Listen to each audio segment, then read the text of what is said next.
You are going to hear a conversation among Dr. Archer, Larry, and Judy, talking about the new term.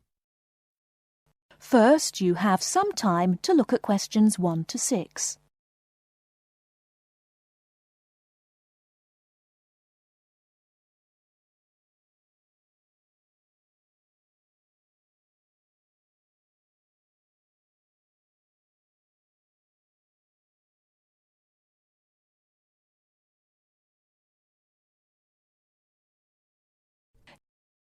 Okay, everybody, welcome back to the new term.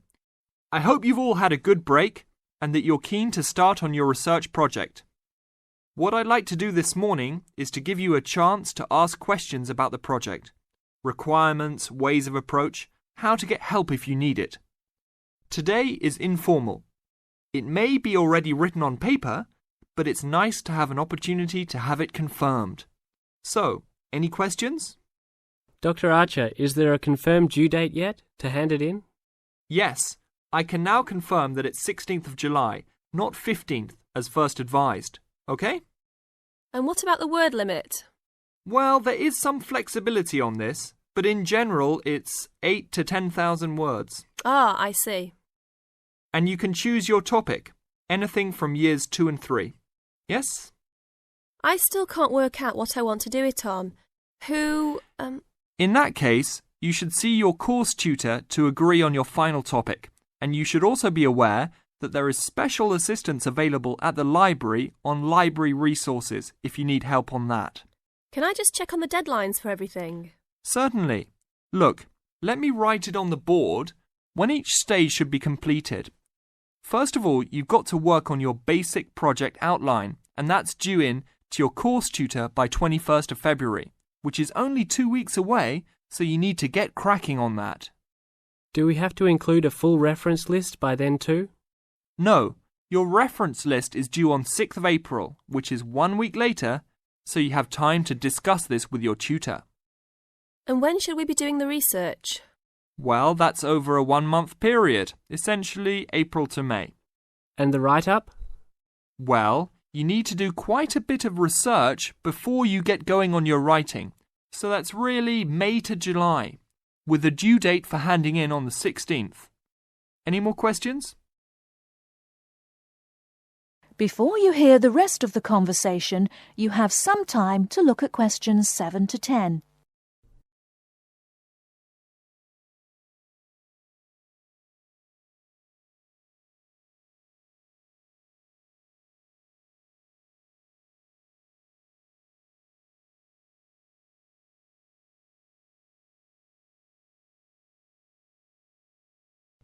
Now listen and answer questions 7 to 10. Well, sir, just some advice really. It's about the research approach. Would you advise us to use some case studies? Well, Larry, I know these can be difficult to arrange sometimes, but I really feel they are of great benefit in this subject. You can always talk to your tutor if you're having difficulty. Yes? I've looked over some previous research projects that are in the library. Is that a good idea, sir? I heard. Okay. I don't think you should go through them in detail, especially at this early stage, or you might end up being influenced by them more than you realise. But yes, it really is about the best guide you can have to what's required to what's expected in this type of project. Sorry, Judy, I butted in on you. That's all right. It's just that I noticed one project was a joint one. They worked together as a pair. Is that a good idea? Yes, I remember that paper. Working in a pair can have some advantages, but to be frank, this is meant to be an individual project, so it's best to work on your own. About using subjects, is it okay if we use family members? Your own relatives? I don't see why not. They probably offer some advantages in terms of availability, although you need to guard against possible effects on your research outcomes. So, you can if you want. Perhaps you should discuss this with your tutor if you plan to use relatives, so you can approach it in the best way. Okay, thanks. Okay then. Well, I hope we've been able to sort out a few things. You're welcome to see me at any time or drop me a note if you have any more queries. Fine, thanks. That is the end of part 1. You now have half a minute to check your answers.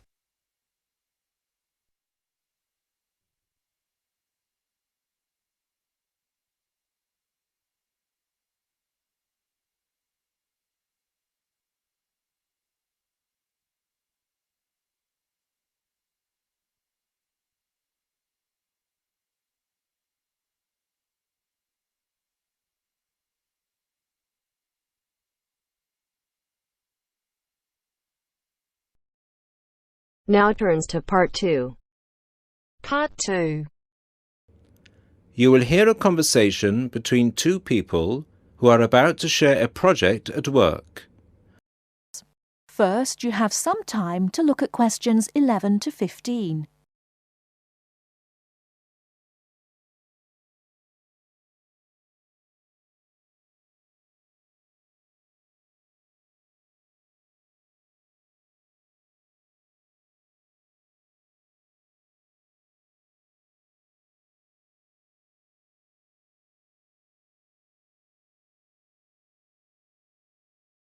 Now, listen carefully and answer questions 11 to 15. Hi, Bill. How are you? I'm okay now, Sarah. But I was so ill last week. Oh, dear. What was the problem? Did you eat that dodgy fish in the canteen? No. At first, I thought it was a cold, but then my head started hurting and my eyes started to go blurry. Oh, I'm so sorry. That sounds serious. Yeah, it's okay, actually. I went to the doctor and he diagnosed me with a migraine. He gave me some medicine and I'm starting to feel much better. Oh, I'm glad to hear that. Well, I'm also glad you're in today because we have to work on a new project together. Oh, are we in the same section? No, it's just us. No one else. Mr. Donaldson put us down as B team because we live near each other. That could be fun. What do we have to do?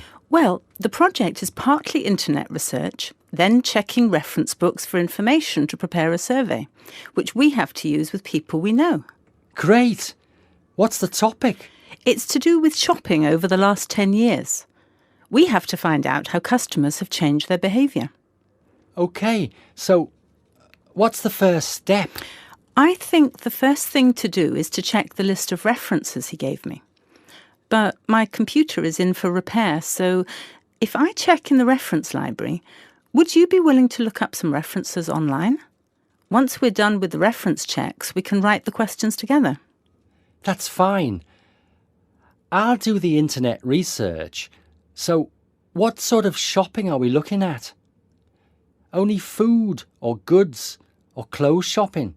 We have to find people who are willing to tell us about personal things, like deodorants, cosmetics, soap or vitamin creams.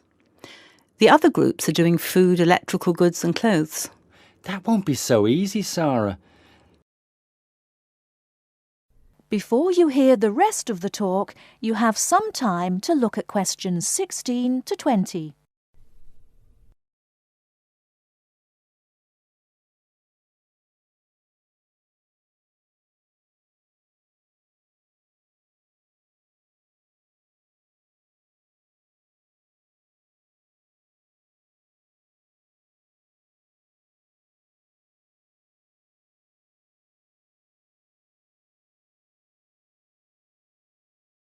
Now listen and answer questions 16 to 20.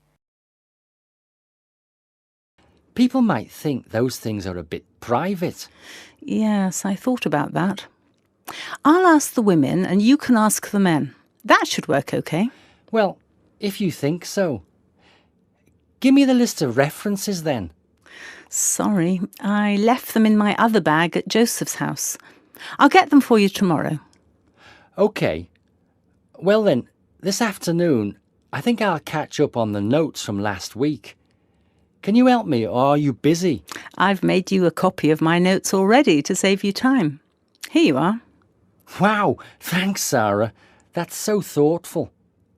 Well, since there's nothing for us to do right now, shall we go for lunch? Well, actually, I'll have to catch you later. I have to go to a meeting this afternoon. Can I phone you tonight to arrange when to meet? No, sorry. I have a date. Can we meet in the laboratory for the first class tomorrow? I'm not sure because I have to go to the library to collect some books. What about meeting there at lunchtime? Do you mean in the lab? Yes. OK. See you in the laboratory tomorrow at noon then. Sounds like we have a lot of work to do.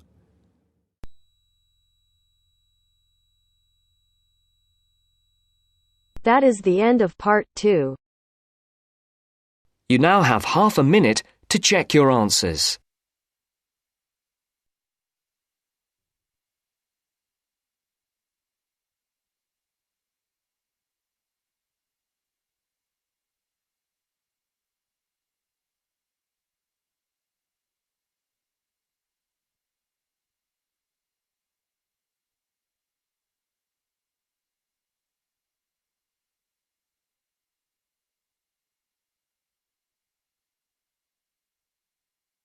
Now turns to part 3. Part 3. You are going to listen to a conversation between a tutor and two students. In the first part of the discussion, they talk about a fellow student. First, look at questions 21 to 23.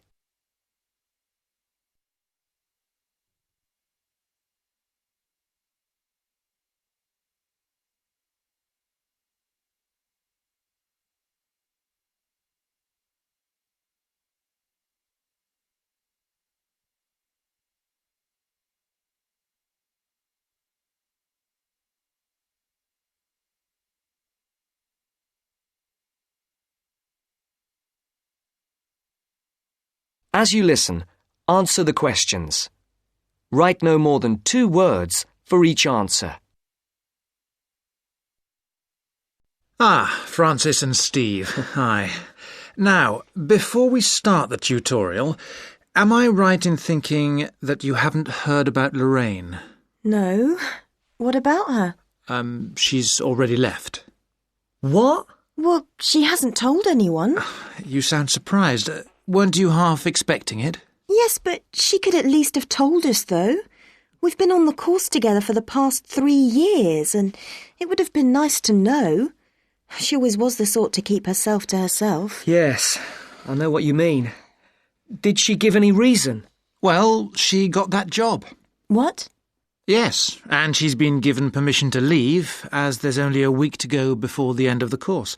But she'll be back for the exam week. Oh well, we'll just have to catch her on the mobile after the class. She's gone back to Wales first. Oh dear. We'll get hold of her on the mobile. She did say that it might not be possible to contact her for a couple of weeks. Oh, OK. If that is what she wants. Before the conversation continues, look at questions 24 to 30.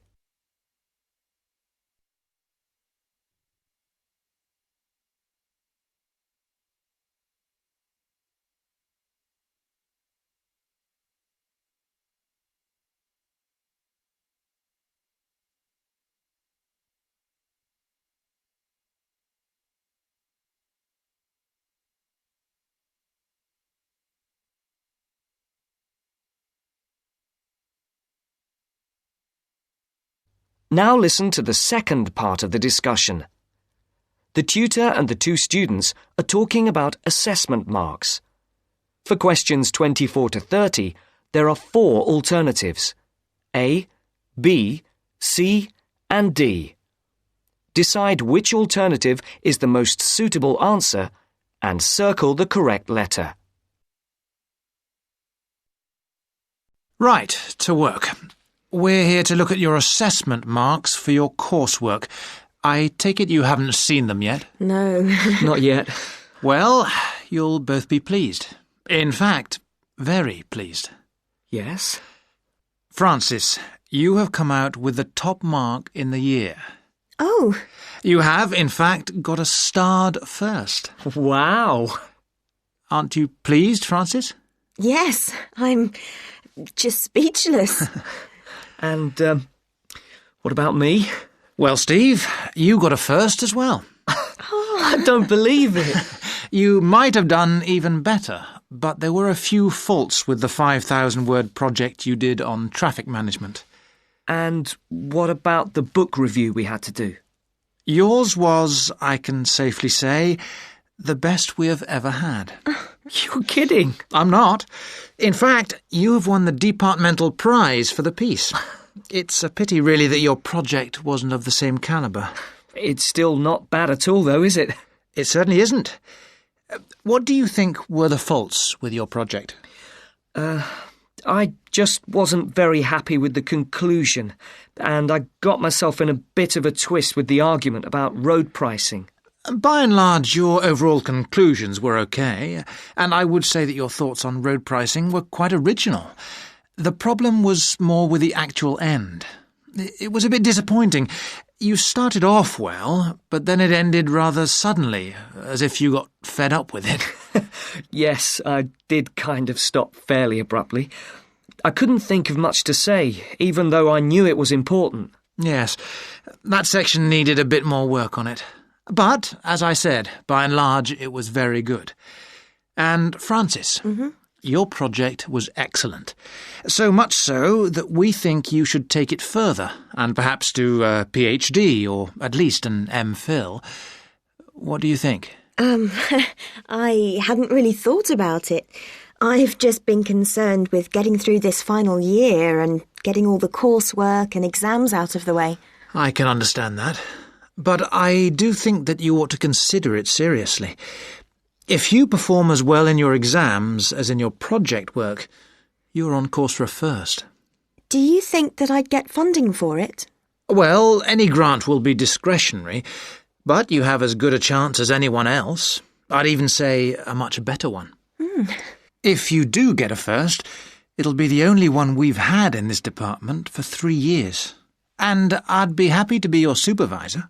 Thanks. I'd like that. Do you think I should start applying for it now, or wait until after the exams? I think you must really start thinking about it as soon as you can. And Steve, what about you? Have you thought about going on to do research? I have thought about it, but I have a job lined up if I get a good degree. And quite honestly, I am fed up with not having enough money to do the things I would like to do. I can understand that.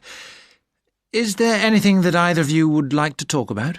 Yeah, I have a couple of things I'd like to ask, if you don't mind. OK.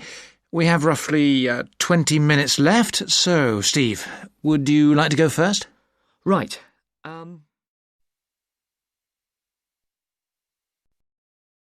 That is the end of part 3. You now have half a minute to check your answers.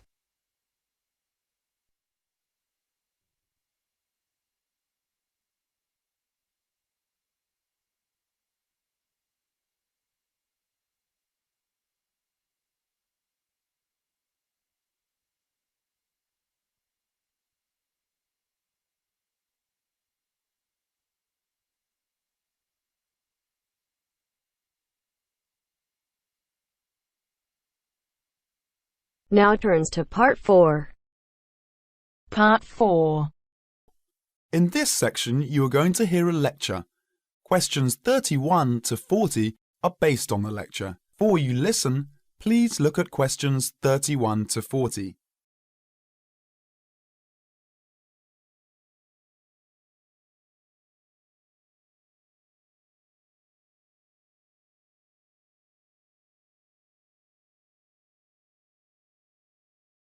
Now listen to the lecture and answer questions 31 to 40. Urban and community forestry can make great differences in our lives.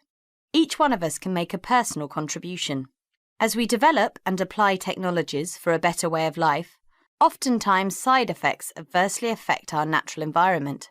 For example, in our urban areas, summer temperatures and noise levels are higher than in surrounding countryside.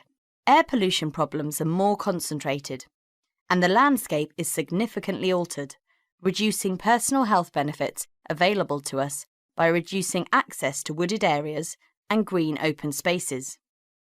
Trees help solve these problems. Now, 75% of us live in cities and towns, and we can act individually to improve our natural environment through planting and care of trees on our own streets, and by supporting community-wide forestry programs. Through technology, we are learning more about trees and how they benefit mankind, and how we can do a better job of planting and caring for these trees that make up our urban forests. Trees are major capital assets in Australia's cities and towns, just as streets, sidewalks, sewers, public buildings and recreational facilities are part of a community's infrastructure. So are publicly owned trees. Trees, and collectively the urban forest, are important assets that require care and maintenance, the same as other public property. Trees are on the job 24 hours every day, working for all of us to improve our environment and quality of life. Without trees, the city is a sterile landscape of concrete, brick, steel and asphalt. Picture your town without trees. Would it be a place where you would like to live? Trees make communities livable for people. Trees add beauty and create an environment beneficial to our mental health. Trees impact deeply on our mood and emotion, providing psychological benefits which are impossible to measure. A healthy forest growing in places where people live and work is an essential element of the health of the people themselves. A well-managed urban forest contributes to a sense of community pride and ownership. Trees and other plants make their own food from carbon dioxide in the atmosphere, water, sunlight, and a small amount of soil elements. In the process, they release oxygen for us to breathe. Trees remove gaseous pollutants by absorbing them through the pores in their leaf surface. Particulates are trapped and filtered by leaves, stems, and twigs, and washed to the ground by rainfall. Air pollutants injure trees by damaging their foliage and impairing the process of photosynthesis. They also weaken trees, making them more susceptible to other health problems, such as insects and diseases.